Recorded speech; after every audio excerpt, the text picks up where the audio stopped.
Bienvenidos a la Escuela de Capacitación Bíblica de la Iglesia Cristiana Renacer, desde la ciudad de Lynn, en Massachusetts. Ahí estamos enseñando la palabra de Dios para todo aquel que la quiera escuchar, aprender y aplicar a su vida. Qué tremendo, ¿no? El amor del Señor y la gracia de Dios dándonos su palabra, la Biblia.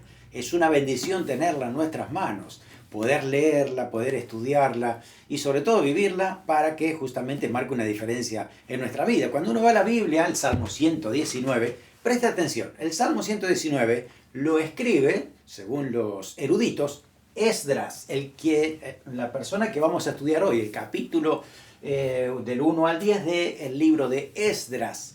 Dice así el Salmo 119, 98, me has hecho más sabio que mis enemigos con tus mandamientos, porque siempre están conmigo. Más que todos mis enseñadores he entendido, porque tus testimonios son mi meditación. Más que los viejos he entendido, porque he guardado tus mandamientos. De todo mal camino contuve mis pies para guardar tu palabra. Está marcando una diferencia en aquella persona que lee la palabra de Dios, la escudriña, la guardia, significa que la pone en práctica porque su corazón ahora manifiesta lo que ha leído, lo que ha investigado, lo que Dios le está diciendo. Cuando nosotros leemos la Biblia, no es que estamos leyendo un libro, estamos disponiendo nuestros oídos espirituales para escuchar a Dios a través de ella. Dios se revela, Dios se muestra, Dios nos muestra cómo es Él, la palabra, cómo esto tiene cabida en nuestras vidas, cómo se nos prenden las lamparitas, ¿no?, en nuestra mente para decir, wow, eso es palabra de Dios para mí. Así que estamos ahí, para leerla, para investigarla, para aplicarla. Y vamos a tener que interpretarla correctamente, porque no es lo que a mí me parece, sino lo que realmente Dios quiso decir en esa palabra.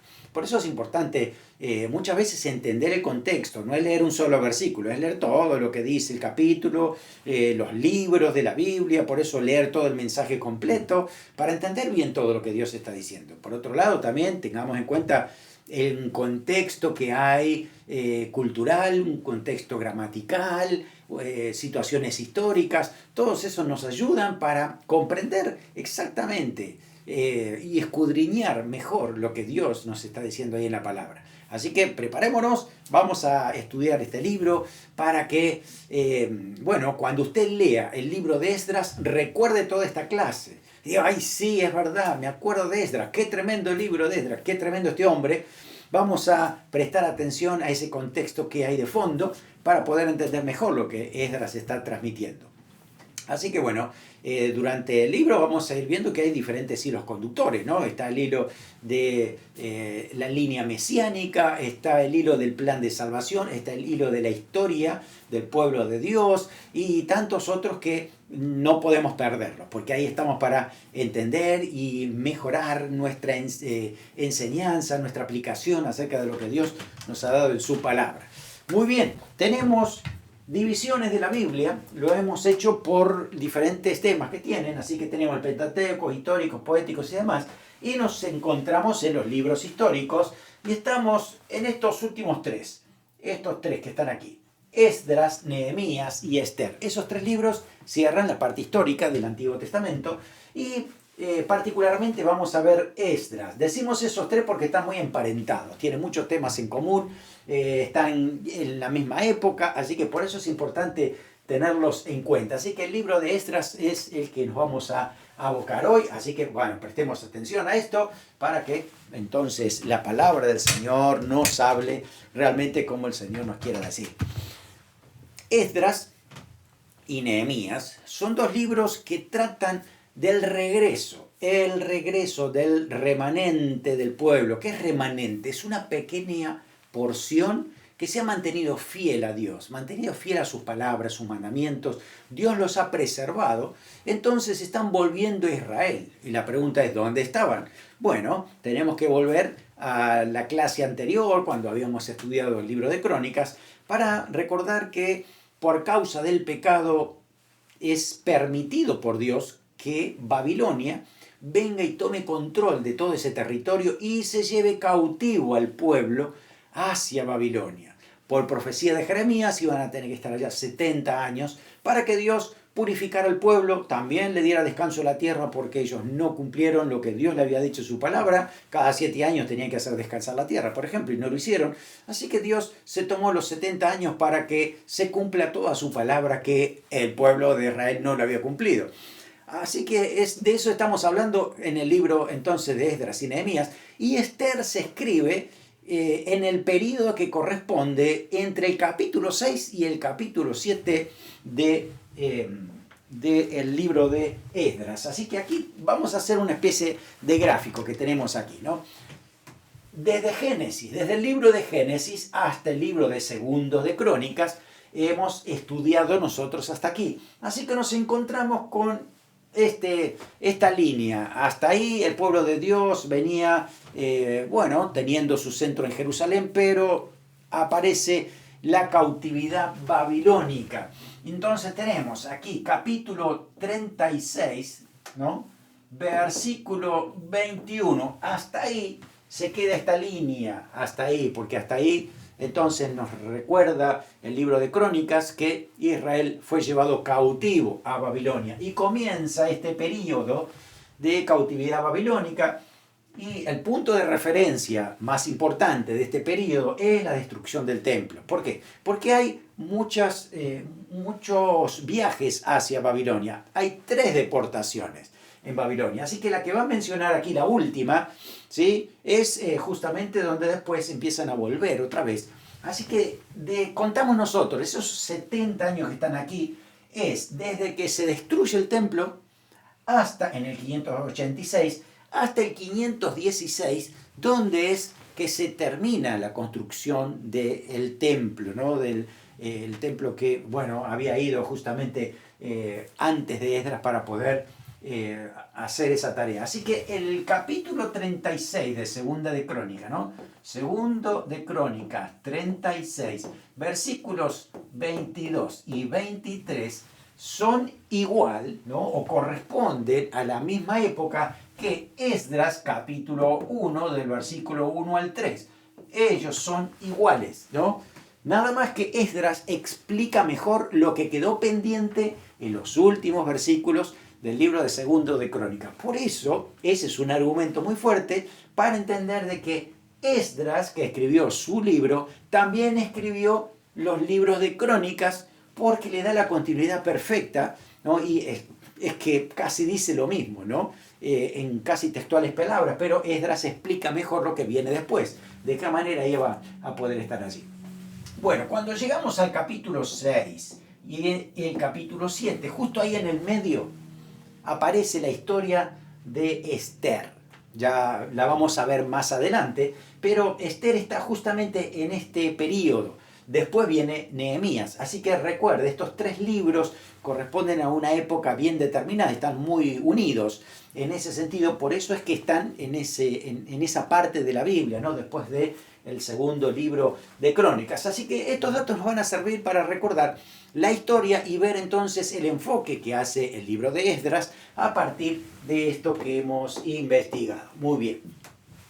Ahora, ¿cómo fue que fueron desde Jerusalén a Babilonia? Dios permitió, dice eso Segundo de Crónicas al final, los últimos versículos, hasta el 21, está diciendo que Dios permitió que los que vivían en Jerusalén sean deportados hasta Babilonia, hasta este lugar.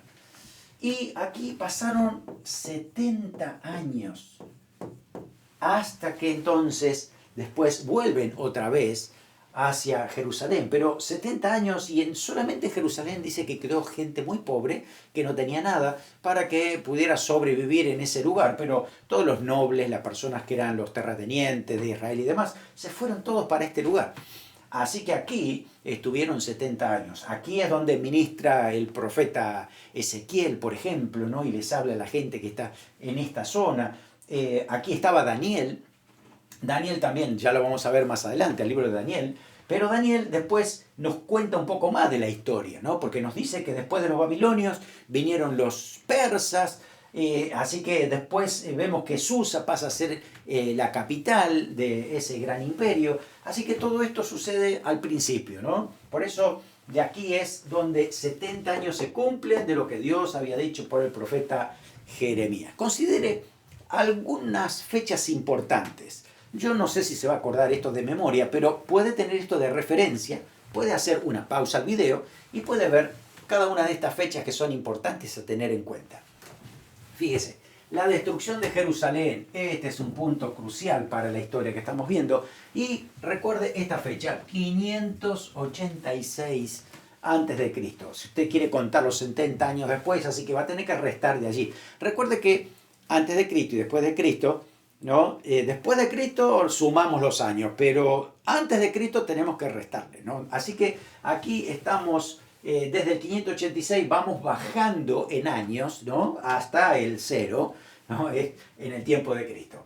Bueno, fíjese, regresan los primeros cautivos en Jerusalén en el año 538. Se termina el templo, ¿cuándo? En el 516. ¿Usted hace la cuenta? ¿Cuánto hay de aquí a aquí? ¿No? Ahí usted se da cuenta que hay 70 años. Eso fue el periodo que justamente el Señor lo había profetizado, ¿no? Ahora, después de que se termina el templo, tenemos a Asuero, y Asuero era el rey de Persia, que luego se casa con Esther. Así que esto corresponde al tiempo de Esther. Estamos hablando un poquito más adelante, ¿no? 486 a.C. Después de Asuero, su hijo Artajerjes es el que le sigue en el trono, y es justamente el rey donde Nehemías va a hablar con él, ¿no? Como copero, era el copero de este rey para poder venir a Jerusalén. Así que por eso es que Esdras y Nehemías se han encontrado en Jerusalén, y el punto es este: Esdras llega a Jerusalén, este es el segundo regreso. Así que el primero era Zorobabel, el segundo es Esdras, y el tercero es Nehemías. Nehemías es la tercera parte del pueblo que llega a Jerusalén, y fíjense, ahí están las fechas, ¿no? Nehemías en un momento regresa a Babilonia porque le había prometido eso al rey, luego vuelve a Jerusalén y después al final comienza Malaquías su ministerio, y ahí es donde termina el Antiguo Testamento, ¿no? Después aparecen los 400 años de silencio hasta que aparece el ángel, ¿no? Profetizando el nacimiento de Juan el Bautista y el nacimiento del Señor. Básicamente es esto lo que pasa desde el tiempo entonces, desde la destrucción de Jerusalén hasta los últimos capítulos de Malaquías. Una cronología a tener en cuenta entonces para todo lo que estaremos estudiando, ¿no? Así lo podemos reconocer. Así que hay que estudiar en conjunto estos libros, y también tenemos que saber que paralelamente a estos libros que narran mucho de la historia, también hay libros proféticos. En este tiempo justamente aparecen profetas como Ageo, Zacarías y Malaquías dando una palabra del Señor. Por eso, cuando usted va a la Biblia, se va a encontrar con que algunos libros no son cronológicos, no le siguen uno al otro, ¿no? Porque están agrupados por ejemplo, la forma de comunicar. Así que estamos estudiando todos los históricos y luego, más adelante, estudiamos los proféticos. Los proféticos no significa que cada uno siguió uno atrás del otro, porque no están ordenados cronológicamente. Nosotros estamos estudiando para poder insertarlo justamente aquí en la parte de la historia. Así que, por ejemplo, si estamos viendo Esdras, con Esdras debería estar allí entonces los profetas Ageo, Zacarías, Malaquías. Pero recordemos entonces que más que orden cronológico, lo que hicieron la organización de los libros de la palabra de Dios, de la Biblia, el orden de los 66 libros, tiene que ver con la temática y con la forma de poder conocer mejor el plan de salvación que el Señor nos ha encomendado. Vamos a Esdras y decimos, ¿cuál es el versículo central? Se encuentra en el capítulo 3, versículo 11, que dice lo siguiente: y cantaban, o sea, el pueblo, ¿no? Alabando y dando gracias a Jehová, diciendo, porque Él es bueno, porque para siempre es su misericordia sobre Israel. Y todo el pueblo aclamaba a gran júbilo, alabando a Jehová, porque se echaban los cimientos de la casa de Jehová. Al fin habían terminado esos 70 años de cautividad y estamos volviendo a su tierra, y estaban recuperando otra vez el templo. Ese templo que había sido construido por Salomón, pero destruido por los babilonios, ahora era reedificado otra vez por Zorobabel. Así que entendemos acá que, bueno, Dios trae justicia, Dios hace las cosas con orden, y cuando Él dijo que va a haber consecuencias, pues la va a haber. Pero también, siempre Dios es misericordioso. Por eso es que el pueblo puede volver otra vez a recomenzar. Si eso sucedió antes de Cristo, imagínate ahora, con la gracia del Señor, cómo el Señor tiene misericordia de nuestras vidas. Siempre podemos recomenzar, siempre podemos volver otra vez, mientras el Señor nos está dirigiendo y nos está poniendo su oportunidad. Hay que aprovecharla, porque es verdad que siempre hay una última, pero hay que aprovechar la oportunidad que nos da el Señor para poder crecer, desarrollarnos saludablemente en el Señor. Amén. Muy bien. ¿Qué estructura le damos a Esdras? Pues es una muy sencilla. La podemos dividir en dos partes. La primera, desde el capítulo 1 hasta el capítulo 6, tiene que ver con el regreso de Israel a Jerusalén bajo el liderazgo de Zorobabel. Ese fue el primero. Después, desde el capítulo 7 hasta el 10, vamos a ver el regreso bajo el liderazgo de Esdras. Así que el libro de Esdras, preste atención, no comienza la historia de Esdras, sino comienza la historia del regreso de Israel a su tierra. La historia de Esdras recién empieza en el capítulo 7. Así que cuando usted empieza a leer Esdras, del capítulo 1 al capítulo 6, no lo va a encontrar a Esdras. ¿Por qué? Porque todo lo que relata Esdras, desde el capítulo 1 hasta el 6, fueron 80 años antes que Esdras. Así que es un tiempo bastante largo, pero lo está escribiendo inspirado por el Espíritu Santo para que tengamos la historia, las formas y cómo Dios se movió en medio del pueblo en ese primer regreso de Israel a su tierra. Vamos a ver esto, el remanente, tan importante, ¿no? Porque para la historia judía son los que recomienzan, ¿no? Los que vuelven a la reconstrucción de la ciudad, del templo, después con Nehemías la reconstrucción de los muros y demás, y tantas cosas que hicieron, porque era volver de cero, estaba todo destruido, así que, bueno, más que de cero, yo le decía, de menos 10, porque tenían que sacar primero todo el escombro, tantas cosas horribles que veían después de esa destrucción desastrosa del pueblo, de la ciudad de Jerusalén. Había que reconstruir todo otra vez de nuevo, así que había que limpiar todo eso, volver otra vez con esperanza, con amor, con pasión y dirección espiritual para que otra vez pudiera levantarse como una ciudad guiada por el Señor. Así que aquí lo tenemos. Bueno, todo comenzó en Esdras diciéndonos que un tal Ciro, que era un rey persa, le da la orden a el pueblo de Israel que todos aquellos que quieran volver a Jerusalén y a sus ciudades a reconstruir, el rey está de acuerdo y además les ayuda para que ellos vayan allí, reconstruyan su templo y le pidan a su Dios por él mismo. Así que tenemos un personaje un poco extraño, porque no es tan malo como otros, pero tampoco era un hijo de Dios, ¿no? Sin embargo, escuche esto, 150 años antes de esto, Dios profetiza a través de Isaías en el capítulo 44, versículo 28, 45, versículo 13, le está diciendo que va a venir un rey llamado Ciro que no va a conocer a Dios, pero va a ser usado por Dios para definir las cosas de acuerdo a su trono, al trono de Dios. Qué tremendo, ¿no? 150 años o un poco más todavía, ya estaba profetizado que iba a venir un rey llamado Ciro y que iba a dar este favor a Israel para que pueda reconstruir y volver otra vez el remanente a Israel. ¿No es tremendo nuestro Dios? Tiene todo calculado, ¿no? Hasta el nombre de la persona se ha revelado aquí. Hay algunos liberales incrédulos y hasta algunos ateos que discuten esto. Dicen, no, seguramente Isaías escribió mucho después. ¿Por qué no puede decir el nombre, no, de 150 años antes para un rey que va a venir y que cómo sabía el nombre? Es que es revelación de Dios. Tenemos que saber eso. Cuando Dios revela, nosotros nos quedamos sorprendidos. Lo que podemos hacer es adorar a Dios, exaltarlo al Señor por lo que Dios hace, porque su mente es brillante, ¿no? Dios es majestuoso, Él es sabio y todo lo que hace, Él está en su trono reinando, tiene el control de todas las cosas, sabe qué rey va a venir, quién no va a venir, qué es lo que va a pasar.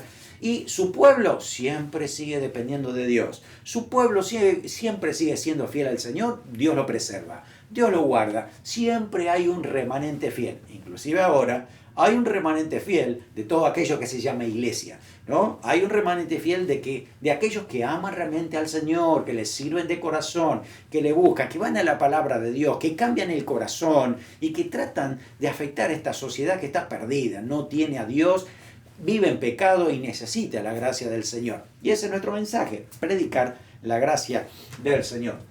Así que tenemos entonces que ahora los judíos que vivían en toda esta zona salieron de Babilonia, vinieron por esta zona, por aquí arriba, y luego vinieron hasta Jerusalén otra vez. ¿Por qué hicieron esta vuelta? Mira, de aquí a aquí hay más o menos unos 500 kilómetros, pero por arriba hay unos 900 kilómetros. Y uno dice, ¿por qué ese viaje tan largo?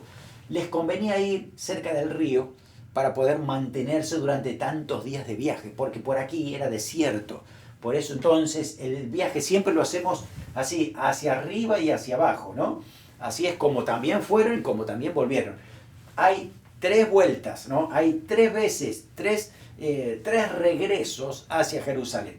Así que aquí estamos marcando entonces el camino por el cual entonces los judíos volvían otra vez a su tierra. Aquí hay un cuadro que nos puede servir mucho también para comparar esos 3 regresos a Jerusalén. El primero, aquí está, Zorobabel. Zorobabel, y se lo menciona, aquí está, en Esdras capítulo 1, capítulo 1 hasta el capítulo 6. Todo eso menciona a Zorobabel. ¿Para qué vino el primer regreso? ¿Para qué vinieron? ¿Cuál era el propósito mayor? Reconstruir el templo. Y ahí está, en el 516 termina esa reconstrucción.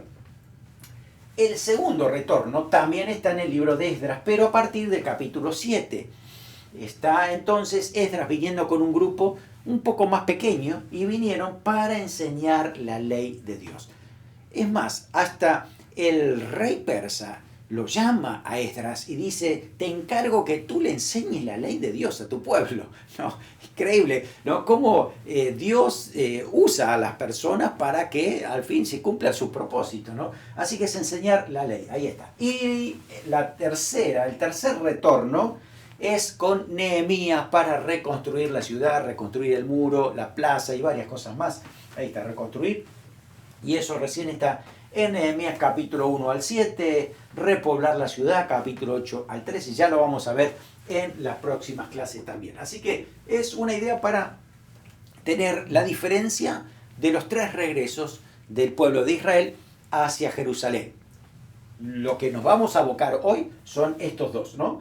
Zorobabel sería el primero, del capítulo 1 al 6 de Esdras, y Esdras, propiamente dicho, recién desde el 7 hasta el capítulo 10. Muy bien, ahí tenemos entonces el libro de Esdras.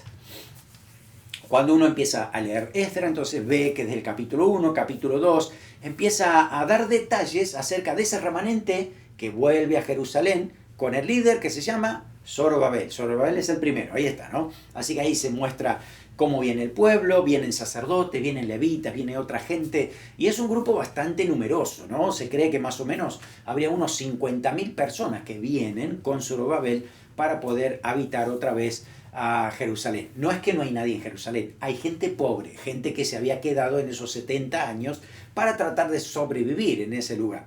Entonces es que ahora sí empiezan a reconstruir, empiezan a trabajar, ¿no? Desde el capítulo 3 hasta el capítulo 6 empezamos a ver que empiezan a construir otra vez el templo y suceden cosas bastante interesantes, ¿no? Porque cuando echan los cimientos del templo otra vez, dice que los jóvenes se gozaban porque ellos nunca habían visto el templo. Así que los jóvenes que habían nacido en Babilonia estaban gozosos porque tenían otra vez el templo y demás. Pero había unos viejitos muy ancianitos que después de 70 años tal vez tendrían 90, vaya uno a saber, ¿no?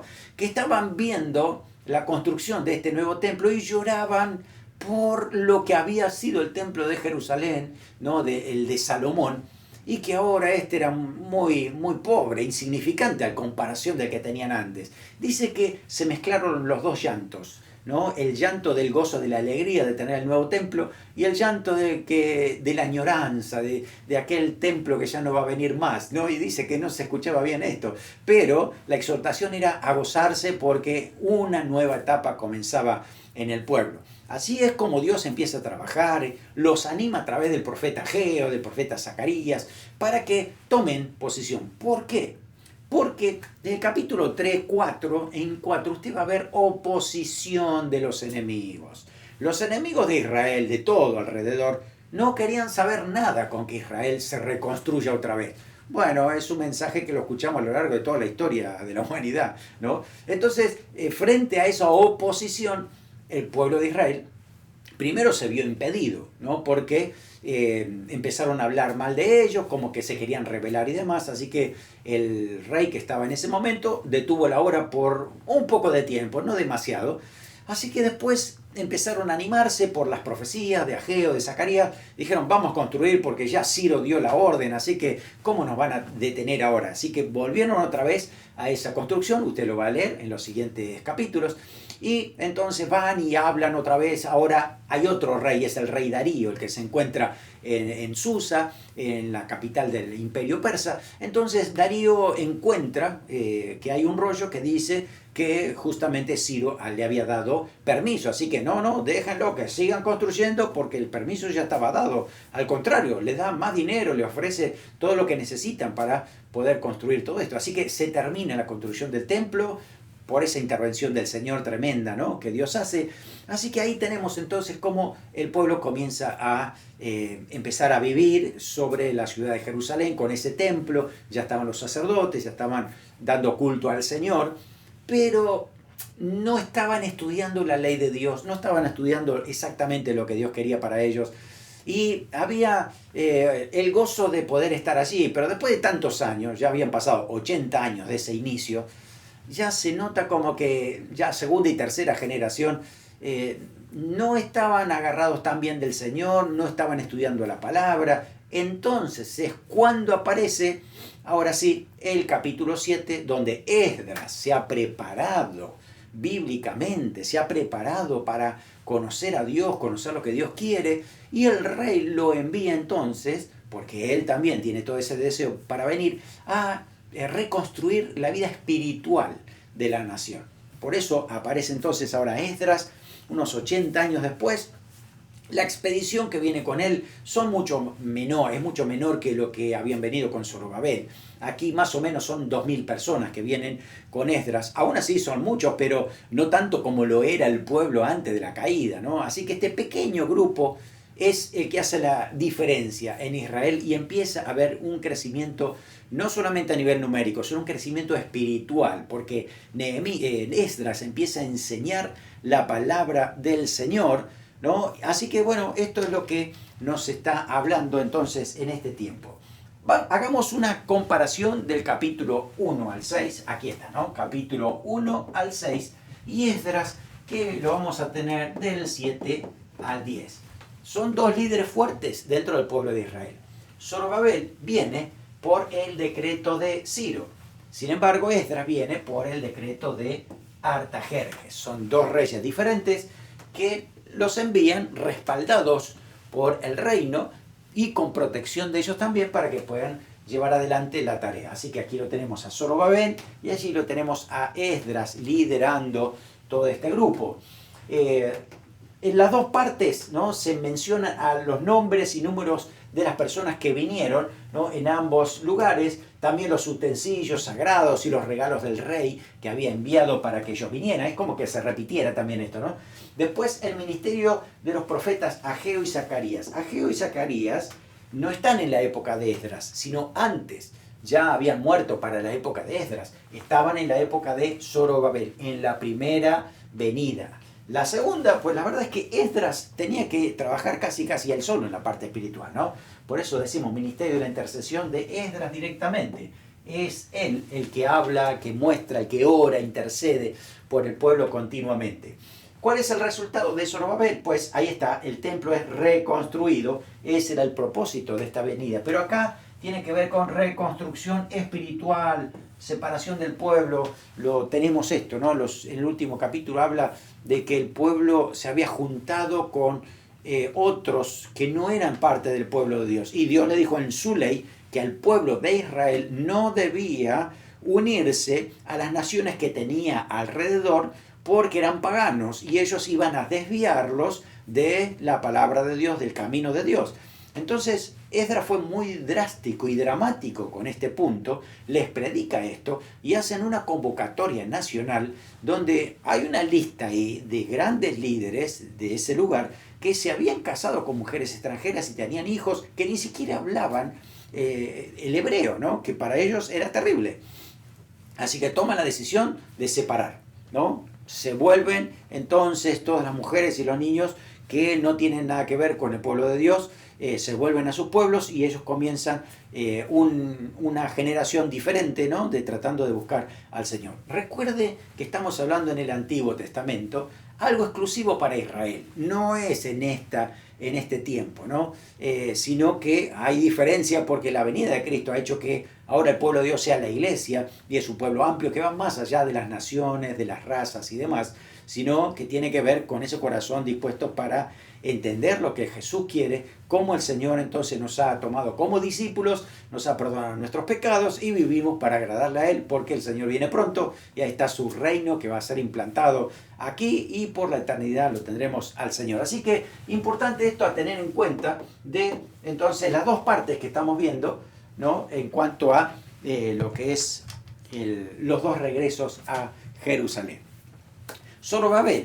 Zorobabel, el primero que estamos hablando, este que está aquí, Zorobabel, la palabra Zorobabel significa descendiente o extranjero en Babilonia, ¿no? Ahí está Babel de Babilonia y Zoro está ahí, puede significar descendiente o extranjero, que está en Babilonia. Así que eso nos está indicando de que él nació en Babilonia, no ha nacido en Israel. Así que era la primera vez que venía a Jerusalén en esta partida.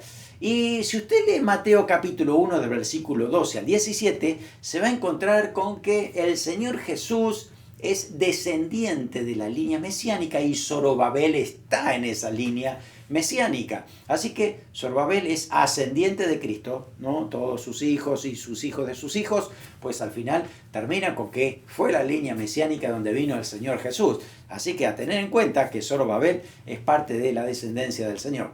Esdras, en contraposición a Zorobabel, fue una figura histórica judía, ¿no? Que vino más tarde y que deberíamos considerarlo mucho más de lo que realmente lo hemos conocido hasta ahora. Porque para los judíos, sobre todo aquellos que se enfocan en el Antiguo Testamento, Esdras ha sido un personaje sumamente importante en su historia. Es más, la mayoría dice que después de Moisés está Esdras, en cuanto a la organización, el liderazgo y la ayuda para el pueblo para poder inclusive hoy ser una nación. Esdras fue un impacto tremendo en la vida del pueblo de Israel, sobre todo desde Jerusalén. Dice que se le atribuye a Esdras la construcción o la fundación de la gran sinagoga, no una construcción de edilicia, sino de personas, un grupo de tal vez unos 120 personas, que eran judíos eruditos en la palabra de Dios, que lo que hicieron fue reconstruir y determinar el canon del Antiguo Testamento, con los 39 libros del Antiguo Testamento, y lo establecieron como la palabra de Dios. Por eso es que desde el último fue Malaquías, y a partir de ahí entonces con esta gran sinagoga ya entonces se define este canon del Antiguo Testamento. Por eso lo llaman el segundo Moisés, porque así como Moisés dio las tablas, así él ayudó a establecer la palabra de Dios del Antiguo Testamento. Si leemos capítulo 7 del versículo 1 al 5 de Esdras, nos vamos a dar cuenta que fue descendiente directo de Aarón, así que él era sacerdote del Señor. También el capítulo 7, versículo 6 dice que fue un escriba.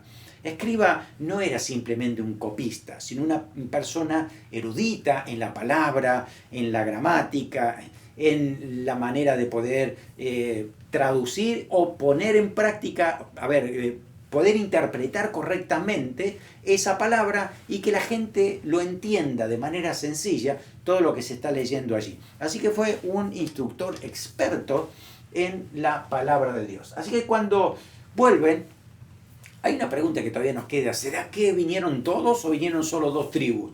¿No? Porque pues está la idea de que, bueno, vino Judá, vino Leví o vino Benjamín y no sabemos más si otras tribus vinieron. Pero bueno, cuando uno lee un poco el libro de Esdras, se encuentra con que Esdras habla y menciona a Israel en general, ¿no? Por ejemplo, capítulo 1, 3 al 5 habla de todo su pueblo, es decir, mucho más de solo 2 tribus, ¿no? También se habla de capítulo 2, versículo 70, de todo Israel en sus ciudades fue recobrada, es decir, todo Israel, no solamente la parte del sur. También el capítulo 6, versículo 12 dice que 12 machos cabríos fueron ofrecidos conforme al número de las tribus de Judá. Entonces, bueno, puede indicar que estarían ofreciendo por todos, aunque no estuvieran, pero da la idea de como que había 12 tribus allí, por lo menos representantes de cada una de ellas, para también estar presentes en esa adoración al Señor. Después, capítulo 8, versículo 29, habla de los jefes de la casa paterna de Israel, así que son mucho más que 2, había varias tribus que estaban ahí referidas ahí, ¿no? Recordemos, bueno, que Asiria se había llevado a las tribus del norte, ¿no? Mucho antes que Babilonia a la parte sur.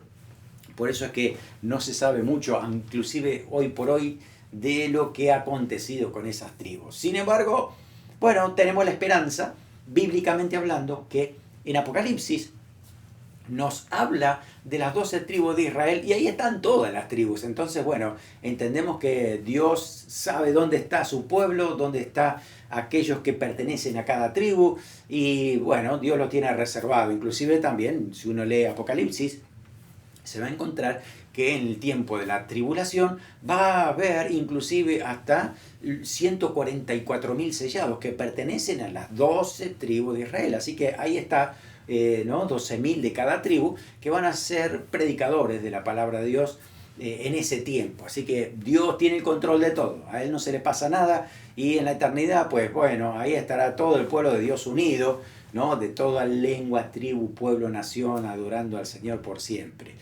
Bueno, Esdras, no te pierdas el libro de Esdras, léelo y aplica todo lo que encuentres en Esdras para tu vida espiritual. Por ejemplo, cuando hablamos de capítulo 1, capítulo 2, el regreso de Israel a su tierra, hay una aplicación importante también para nosotros. Hoy no es una cuestión de volver a un lugar geográfico, sino volver a Cristo, volver al Señor, volver al camino de Dios, volver a las sendas que Dios ha trazado para nosotros. A veces nos apartamos, nos vamos de aquí, de allá. Algunos inclusive hasta se apartan del camino del Señor. Hay un llamado de Dios a volver, a regresar, porque Dios tiene un remanente fiel que Dios quiere restaurar para que le ame a pesar de todo lo que haya pasado. También estamos hablando del capítulo 3, versículo 1 al 6, del altar levantado nuevamente. Bueno, también es una aplicación para nosotros, ¿no? Todos tenemos el altar de nuestro corazón que tenemos que levantarlo todos los días, tenemos que restaurarlo. No vaya a ser cosa que perdemos, ¿no? La noción de adoración a Dios. Nos olvidamos de que nuestra vida entera debe ser directamente enfocada en adorar a Dios con todo lo que hacemos, con lo que pensamos, con lo que decimos. Nuestra vida tiene que ser adoración. Así que hay que reconstruir a veces ese templo si a veces está deteriorado por falta de mantenimiento, por así decirlo. Necesitamos justamente que todo nuestro ser sea un altar, sea un templo del Señor para adoración. Aprendemos mucho también en Esdras que cuando uno se levanta a buscar a Dios y hacer las cosas de Dios y reconstruir el templo espiritual, los enemigos no van a estar muy contentos, se van a oponer. Así que no te preocupes si hay oposición. Al contrario, tú cuando ves que hay oposición, dile, aleluya, estoy haciendo las cosas bien. Porque cuando hacía las cosas mal no había oposición. Pero si hay oposición, quiere decir que estoy haciendo las cosas bien. Porque el enemigo de Dios nunca quiere que crezcas. Pero tú no tengas miedo de esto. Sigue adelante, el Señor está contigo, te va a fortalecer, como lo hizo con Esdras. Miren que Esdras, cuando tuvo que salir desde Babilonia y venir a Jerusalén, traía mucho material preciado, mucho oro, muchas cosas. Y dice él en su carta, en su libro, dice que tuvo cierto temor y vergüenza de pedirle al rey un ejército que los acompañara. No, claro, ya él dice, somos nosotros los hijos del rey. Entonces, ¿cómo vamos a pedirle que nos acompañe? Vamos a tener que confiar en el Señor. Pero tenía cierto temor y miedo. No era fácil el viaje, porque había muchos ladrones en el viaje, ¿no? Entonces dice que clamaron al Señor, hicieron ayuno y en esa oración oraron que el Señor los protegiera, y así fue como Dios los protegió durante todo el viaje. Así que también a nosotros tenemos que saber que Dios nos está protegiendo, nos está guardando. Bueno, así que se termine el templo en nuestra vida, ¿no? Esdras dice que preparó su corazón para inquirir, cumplir y enseñar, capítulo 7, versículo 10. Creo que nosotros debemos hacer lo mismo, preparar nuestro corazón diariamente para inquirir en la palabra de Dios, investigarla, cumplirla y además enseñársela a otro, darle la palabra de Dios a otro. También aprendemos en Esdras que no hay que hacer concesiones cuando uno ha escuchado la palabra de Dios. Esdras fue claro, le dijo al pueblo lo que estaba pasando y había que ser muy drástico, había que cortar con aquello que impedía el crecimiento e impedía esa relación con el Señor estrecha. Así que muchas veces a nosotros nos va a pasar algo similar. Vamos a tener que cortar aquello que interrumpa nuestra relación con Dios para que cada día fluya más y podamos estar más cerca del Señor, conocerlo más, experimentarlo más al Señor. Muy bien, amén. Vamos a hacer un repaso, a ver cómo nos ha ido en esta clase, a ver si recordamos lo que hemos estudiado.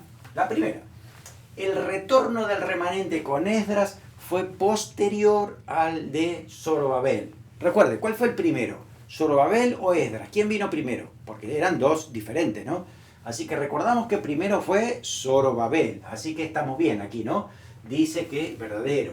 El retorno del remanente con Esdras fue posterior al de Zorobabel. Muy bien. Segundo, Zorobabel construyó la torre de Babel y Esdras el estanque de Betesdras.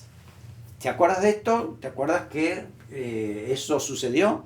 No, para nada, esto es totalmente falso, esto es un invento de este profesor, porque Zorobabel lo que hizo fue construir el templo y Esdras fue a construir la nación espiritual de parte del Señor. Tercero, las naciones vecinas de Israel se alegraron al ver los regresos. ¿Fue así o todo lo contrario? Todo lo contrario. Los enemigos no querían saber nada de que el pueblo de Dios creciera, que realmente se fortaleciera y demás, así que se opusieron, realmente se opusieron. 4. Esdras fue un líder prominente en Judá, experto en la palabra. Y sí, amén, es lo que acabamos de decir, Esdras fue tremendo. Tenemos que aplicar más todo lo que ha estudiado Esdras en la palabra y nosotros imitarlo también en esto, ¿no? Zorobabel fue ascendiente de Cristo, ¿sí? ¿Es verdad? En la línea descendiente a Cristo, ¿no? Recuerde usted, descendiente es hacia abajo, ¿no? Así que Cristo es descendiente, pero los de arriba son ascendientes, así que Zorobabel fue ascendiente de Cristo, correctamente. Esdras trabajó por la reconstrucción espiritual de la nación. Eso es verdad, porque justamente la reconstrucción fue espiritual, más bien, ¿no? Porque el pueblo necesitaba aprender la palabra de Dios. Esdras nunca tuvo temor de venir a Jerusalén con el remanente. Esto también es falso. ¿Por qué? Porque sí tuvo miedo. Tuvo miedo y lo dice en su libro, ¿no? Dice, Señor, ayúdanos, por favor, ¿no? Porque el viaje es difícil, hay muchos ladrones, sinvergüenzas, presébanos, guardan. Así que aún con temor, adelante. La valentía no se le ha quitado. Amén. Y último, Esdras es considerado el segundo Moisés. Es cierto, fue tremendo lo que hizo Esdras, ¿no? Un hombre de Dios en su pueblo, marcó la diferencia y es considerado uno de los grandes líderes del pueblo de Israel. Muy bien, nos quedamos con el versículo clave de Esdras, capítulo 3, versículo 11. Cantaban alabando y dando gracias a Jehová y diciendo, porque Él es bueno, porque para siempre es su misericordia sobre Israel. Y todo el pueblo aclamaba con gran júbilo, alabando a Jehová, porque se echaban los cimientos de la casa de Jehová. Así es, ¿no? Dice, por su misericordia. Creo que eso es clave, también para nuestras vidas. Si vivimos es por misericordia de Dios. Si somos bendecidos es por misericordia de Dios. No podemos creer que nosotros merecemos algo o nos vamos a atribuir algo, porque todo es de Dios y Dios lo da porque Él quiere. porque tiene misericordia, porque da amor sin que nadie lo merezca. Así que gracias a Dios por eso y decimos también nosotros hoy, porque para siempre es su misericordia. Oramos por eso. Señor, gracias te damos por tu palabra. Gracias por personas como Esdras que nos animan a estudiar la palabra de Dios, a ser líderes, Señor, en tu pueblo, a marcar diferencia, Señor, a no hacer concesiones con lo que está mal, sino actuar con tu verdad. Ayúdanos, Señor, para que podamos ser firmes, determinantes, que tú nos guíes, Señor, de tu mano, que podamos, Señor, ser de impacto en el lugar donde tú nos has puesto. Creemos en ti, Señor, y gracias porque por el poder de tu Espíritu Santo harás diferencia en nuestras vidas, en el nombre de Jesús. Amén. Amén. Que el Señor te bendiga ricamente.